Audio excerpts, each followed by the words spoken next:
আসসালামু আলাইকুম। Lifestyle with বউ শাশুড়ি পেজের পক্ষ থেকে স্বাগতম জানাচ্ছি। আমি আজকে বাঁধাকপি ভাজি করব। প্রথমে কড়াই বসিয়ে তেল দিয়ে দিলাম। তেলের মধ্যে কালো জিরা ফোড়ন দিয়ে দিলাম। এখন তেজপাতা শুকনো মরিচ দিয়ে দিলাম। এখন পেঁয়াজ কুচি দিয়ে দিলাম পরিমাণ মতো, যতটুকু লাগবে ততটুকু। লবণ দিয়ে দিলাম।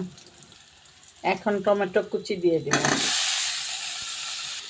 বাঁধাকপি আমি সব ধরনের মশলা, আদা বাটা, রসুন বাটা, হলুদ গুঁড়ো দিয়ে, লবণ অল্প দিয়ে সিদ্ধ করে নিয়েছি। এখন কড়াইয়ে দিয়ে দিব।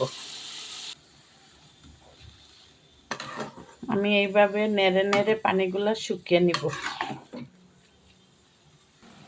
পাতাকপি ভাজি হয়ে গিয়েছে। এই পর্যায়ে আপনাদের যদি ইচ্ছা হয় তাহলে একটা ডিম ভেঙে দিয়ে দিতে পারেন। আমি দিব না, কারণ আমার ছেলে খাবে না, সেজন্য আমি দিব না। ধনিয়া পাতা কুচিও দিতে পারেন। আমার ঘরে আজকে ধনিয়া পাতা নাই, সেজন্য আমি আজকে জিরার গুঁড়া দিয়ে নামিয়ে নিব। লাইফস্টাইল উইথ বউ শাশুড়ির পাশে থাকবেন, আমাদের জন্য দোয়া করবেন, আমরা আপনাদের জন্য দোয়া করব। আর আমার ইউটিউব চ্যানেলে সাবস্ক্রাইব করে নেবেন এবং ফেসবুক পেজ থেকে দেখে থাকলে পেজটি আমার ফলো করে দিবেন। আপনারা আমাদের জন্য দোয়া করবেন। আপনাদের অনুপ্রেরণা না পেলে আমরা তো এগিয়ে যেতে পারবো না। আপনারা আমাদের সাথে থাকবেন। আল্লাহ হাফেজ। আসসালামু আলাইকুম ওয়া রাহমাতুল্লাহি ওয়া বারাকাতুহু।